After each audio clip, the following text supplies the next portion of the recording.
What's going on, guys? DJ Pulls over here, and today I'm going to tell you who I'm buying right now, who I'm investing in, who I think is the most undervalued player in the hobby, and which one of his cards is the most undervalued. As you could see, I'm displaying Shea, Kobe White, and Tyler Hero here. Unfortunately, as much as I love all three of these guys, it's none of the above. Now, the reason why I don't have any of his cards to display is because I just went on a buying spree and they're all getting shipped to me. And as soon as I receive them, I'll be posting them on my Instagram feed so you guys could actually see them actually buying who I'm talking about and not just talking out of my ass.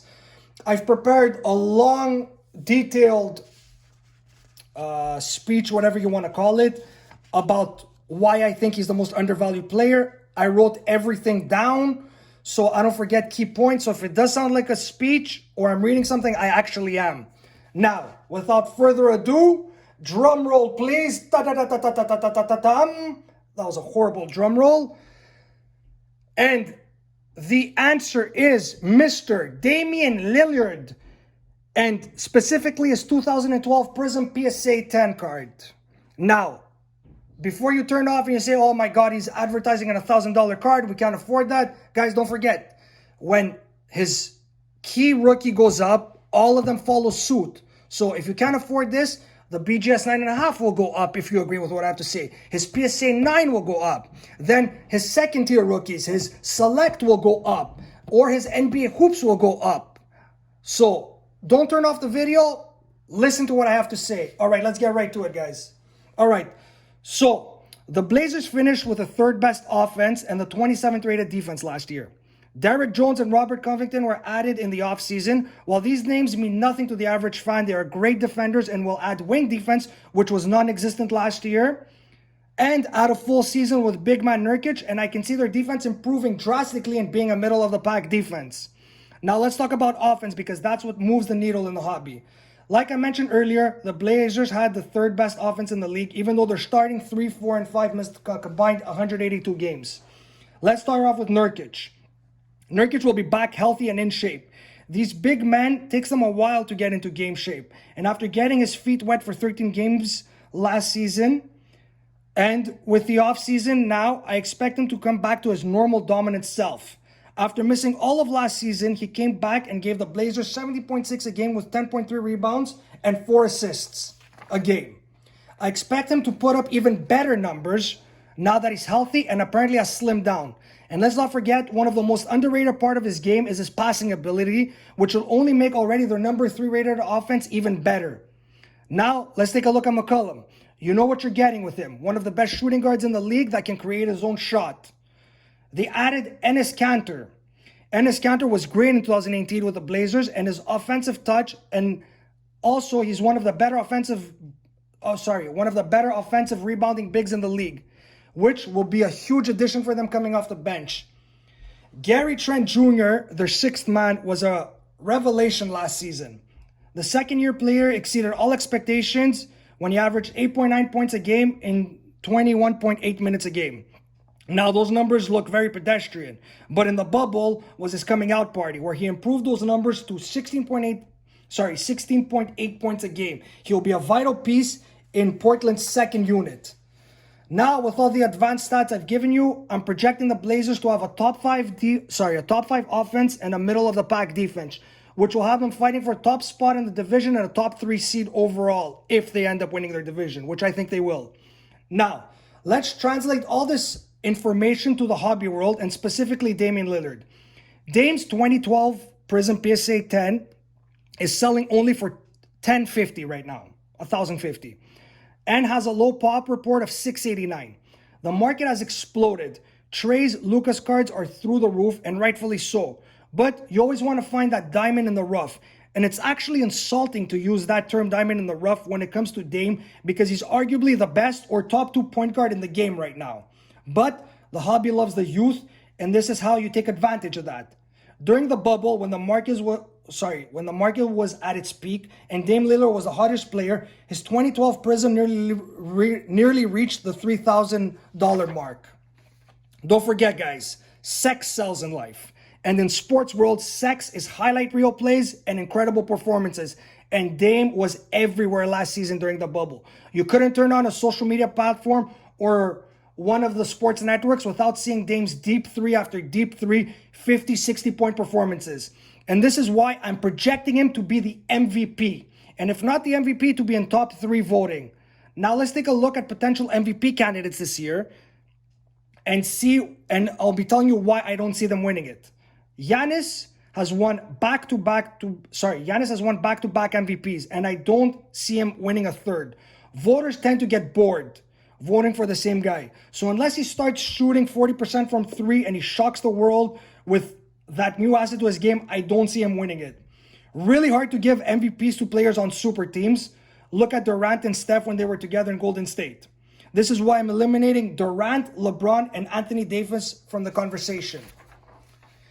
Also, generally you need to be a top 3 seeded team to win MVP. So by that logic, I'm eliminating Steph Curry. I also don't see the Mavs being a top 3 seeded team, and that's why I don't think Luka will win it. Although there's the exception to this unwritten rule, like when Westbrook won it and they were a 6th seed. And Luka can very well be that exception, but I'm going to go with the majority of the times where that doesn't happen. If you look at history, voters always love voting for the established superstar to take the leap and have that elite statistical year. Just like when Harden won it, just like when Westbrook won it, and just like when Giannis won it. All these players I mentioned were already all-stars and established superstars before they won the MVP. They didn't come out of nowhere. And with that logic, I feel like this is Dame's turn, where the superstar takes the next step on a top 3 seeded team and voters finally vote him in. If the Blazers can win the division and be a top 3 seeded team, and Dame averages numbers like he did last year, I don't see how he can't win it. And there's no reason to think that he will have a down year. He's still young and has been a model of consistency throughout his whole career. And again, if he doesn't win MVP and his team doesn't finish top 3, I still expect him to have a monster year individually. Like I mentioned earlier, he's always been statistically consistent. In 2015, he averaged 25 points a game. In 2016, he averaged 27.1 points a game. In 2017, he averaged 26.9 points a game. In 2018, he averaged 25.8 points a game. And in 2019, last year, he averaged 30 points a game. Not to mention that he is also the ultimate professional, and all he wants to do is play ball and be in the studio. And that's why I don't see him being a victim to the COVID virus and missing time that could potentially harm his MVP chances, and with that, his card values. Just listen to his off-season answer when somebody asked him about the coronavirus. And I quote what he said. "I've had hundreds of tests at this point, and I've been fortunate enough to come back negative. I've been able to do that by not being anywhere that I don't have to be. I just go from the gym to my house." And while every player in the NBA will give you that same answer, you actually believe it coming out of Dame's mouth. Not like Harden or Lou Williams that spend half their time in strip joints. And another reason people love Dame and the media is his commitment to the Blazers and never joining a super team and always being vocal about that. And if he does have that MVP season, I'm projecting him to, the media will eat that up alive. And we'll see more FaceTime of Dame and everybody mentioning how he didn't join a super team and how he's doing this all on his own. Guys, the hobby is a pro-youth movement. What I mean by that is everyone wants to find that young player that will become the next superstar and how they will 10x the return. Although I have some prospects of my own, you will make money in the long term by looking for the undervalued sure thing. It's mind-boggling how you would be loading up thousands of dollars worth of Rui Hachimura cards when you have an $1,000 card available to you right now that peaked at $3,000 last year and is clearly undervalued. Guys, I really hope this video helps you guys out. I really hope I'm right. I really hope you guys buy Damian Lillard cards. I really am. So I'm putting my money where my mouth is. I don't see how a card that peaked at $3,000 and the market is super hot now with all the youngsters, and his card has literally stayed the same. This is a no-brainer to me. This is why I'm doing it. Again, I'm not telling you this is a sure thing. There's no sure thing, right? Damian Lillard could be shit. It could happen, right? He could have he misses his shooting stroke is off this year. Again, there's no guarantee. But Everything I mentioned before, I'm a firm believer. I'm putting my money on this. Again, do what you want with this. You don't have to buy his PSA 10 card. Again, you could buy his PSA 9 card, which is a third of the value. Or you could buy a select card at 9.5, which is a fifth of that value. There's always potential, right? When the PSA 10 Prism rookie goes up, all the other cards will follow suit. Guys, I hope you enjoyed it. Comment, tell me I'm an idiot, tell me I'm smart, tell me let's do it, let's all make some money. I hope nothing but the best for everyone. Peace.